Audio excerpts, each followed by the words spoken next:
You have to want something so big that it wakes you up in the middle of the night. You have to want something so big that you think about it all the time. No matter what happens to you, it ain't over. It ain't over. Ain't no such a thing as over. As long as God wakes you up, that means he ain't through with you yet. You got a shot to correct it and get it right. Even when you lose, it's okay to lose, but you can't never get comfortable in it. If you complain about not having work-life balance, spend more time on vacationing and your family. It's super simple.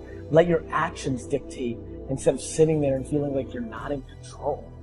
And why? Because as Malcolm X said, the future belongs to those who prepare for it today.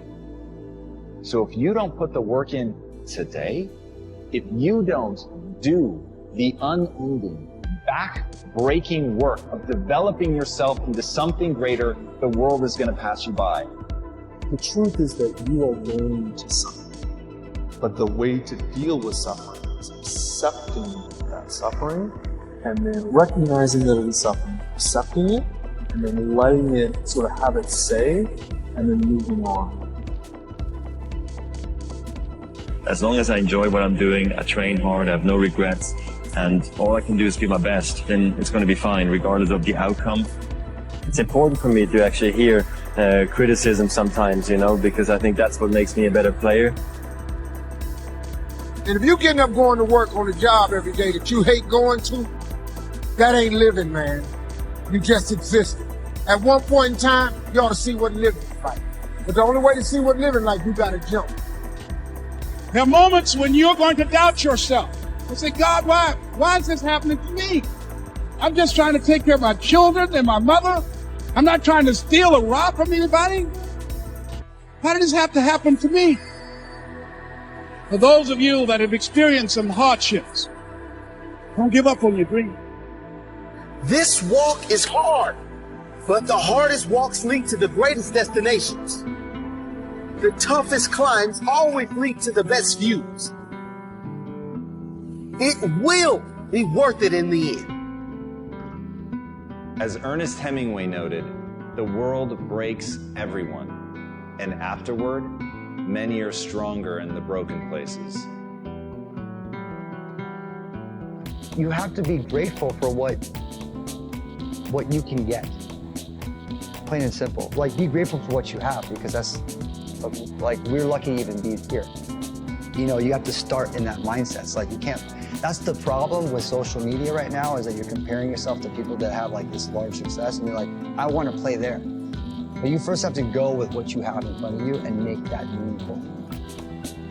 I don't care how hard you fail. I don't care how many times you fail the test. I don't care if nobody don't believe in you. It only takes you believing in yourself to get this thing done. As long as you believe in you, you got the right mindset, you got the right attitude, you can have whatever you like. But if you fall, I need you to fall forward. I need you to fail forward. Every one of us who's a goal achiever sets goals, but very few people think about the obstacles that are there and them overcoming the obstacles.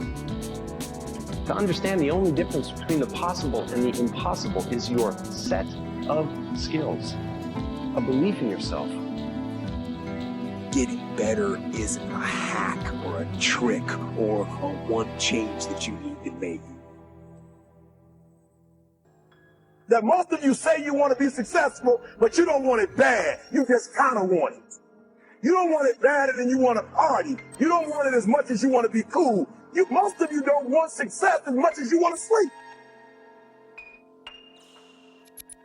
We all have things that we're believing for, dreams that we want to accomplish, problems we're hoping will turn around. Maybe it's to see our family restored, lose some weight, break an addiction, to start our own business.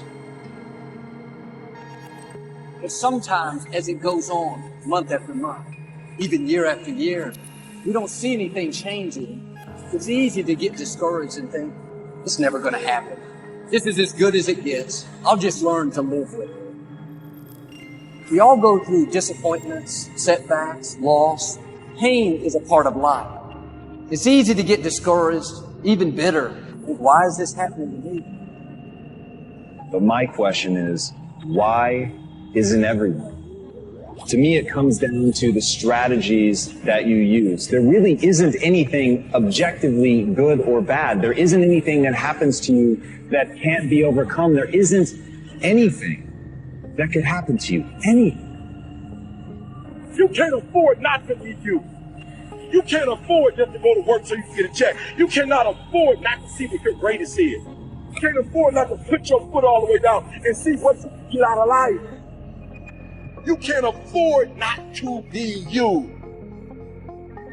You still in the game, which means if you're in the game and there's still time in the game, still time left in the game, you can still win the game.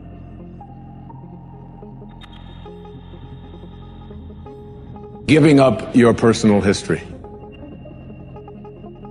And I learned it from a man named Carlos Castaneda, who once said that one day, he said, I finally realized that I no longer needed a personal history.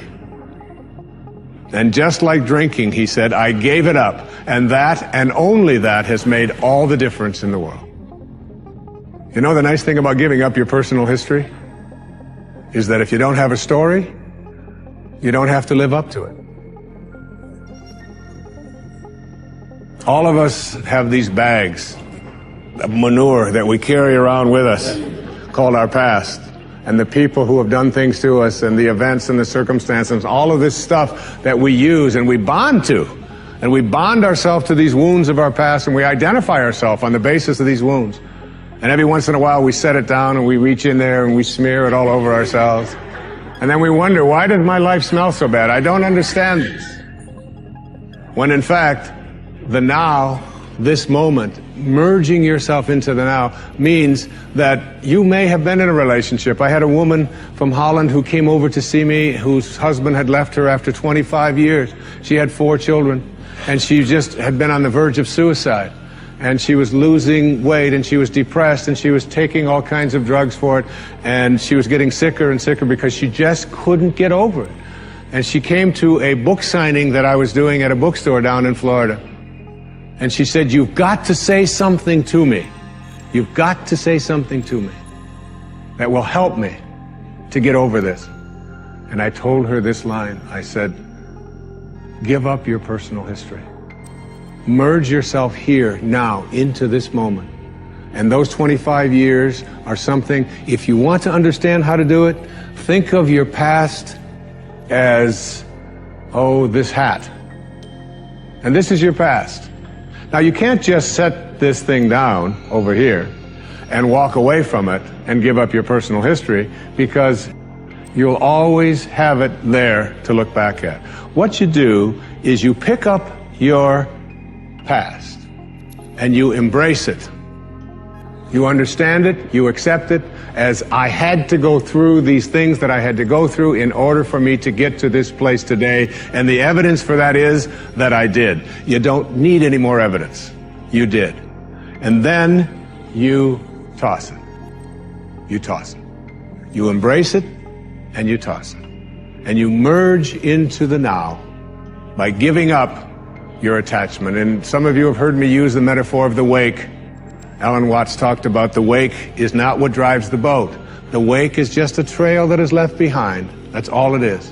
And so is the wake of your life. And the wake doesn't make the boat go, and neither does the wake of your life the reason why your life is going in the direction that it is. The wake is a trail that is left behind, and it's an illusion to believe that it is the cause of your suffering or your struggles or your difficulty. Give it up. Let it go. Embrace it, understand it, get help doing that if you must, and then move into the now.